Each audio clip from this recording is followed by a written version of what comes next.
Welcome to this video from In 28 Minutes. Thanks for helping us provide awesome learning experiences to more than 300,000 learners across multiple platforms, Udemy, Safari, and Pact. Let's welcome our lead instructor, Rangarao Karanam. In this video, we'd be talking about why you'd want to be able to automatically create your microservices. Why do we think that having a great archetype is very important for success of microservices architecture? Why do we think having a reference architecture is very important for the success of microservices architectures? One of the most important things that we discussed earlier is the fact that with microservices architecture, we would have a small microservices, a number of sets of them. So you would not have one big application, but you would be creating a number of microservices like this. And one of the important things that we talked about is the fact that these microservices, you want to be able to create them very fast. The other thing is all these microservices should be uniform. When a developer moves from microservice 2 to microservice 3, he should not see a huge difference between how they are working.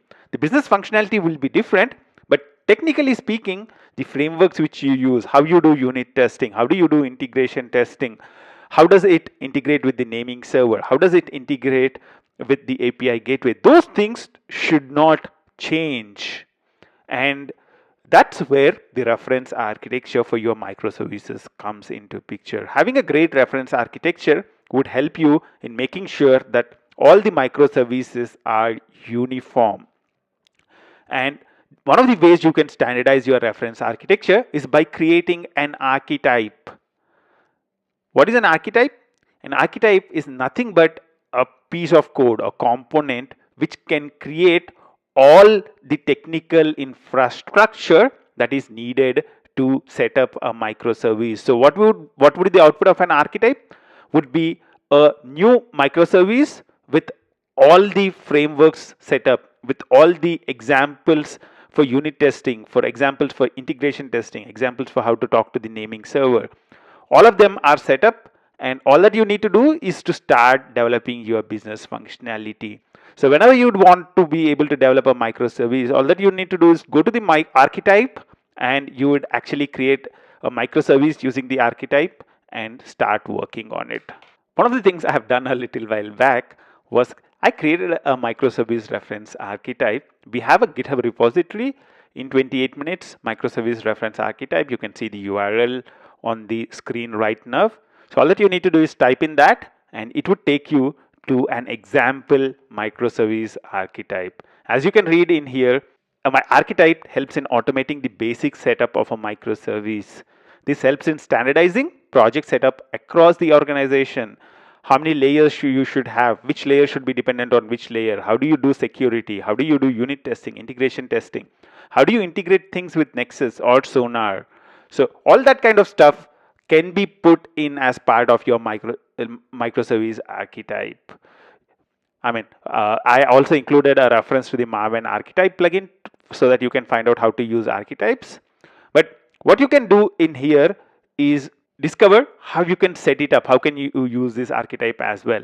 What I have done is there's a microservice reference. That's where the complete reference microservice is present. And in this application, we have a couple of controllers, and also we have a couple of examples of unit test and integration test. The first thing you need to do is to clone or download this thing, and you can actually do a mvn clean install at the root of that specific folder to install the Microsoft to install the microservice archetype. And once you do that, you can go to the microservice you can cd to that folder and actually use the archetype. So you can say archetype create from project. You can enter a group ID, a artifact ID, and you can enter a version, and you can use the package structure. What it would do is it would actually create the project completely. So it would create a new project, and you can do an mvn clean install, and also you can do a file import as Maven project into Eclipse, and you can try and play it out. So it would have a complete infrastructure that you need to develop a typical microservice along with it. In this video, we talked about an archetype. Why do you need to have an archetype when you're using microservices architectures? Why do you need to have a reference architecture in place? A reference architecture would help you in deciding what all microservices should do. How should their architecture be? How many layers? How should you do unit testing, integration testing? How should you use in-memory database? How should you connect to the naming server? How should you connect to the API gateway? And all that kind of questions are typically answered by your reference architecture. And you can have an archetype to implement an example application that adheres to the reference architecture. Whenever you have a need for creating a microservice, all that the developer should do is to go to the archetype and create a new sample application. That would ensure that there is consistency among all your microservices, and also the developers get to focus on the business functionality and not really focus on the technical infrastructure that is typically needed.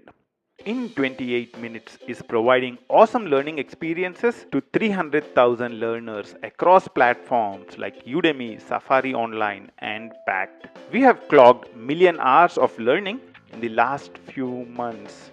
The question is, what do you want to learn next? We are building solutions to help programmers at all levels. You can learn programming with our awesome courses on Java, Python, and JavaScript. You can learn full stack development with REST APIs and microservices with a wide range of frameworks like Spring Boot, Node.js, React, Angular, and Spring Cloud. We have 200 plus videos to help you start your journey from a programmer to a software architect. We have videos to help you learn frameworks, industry trends, including things like microservices.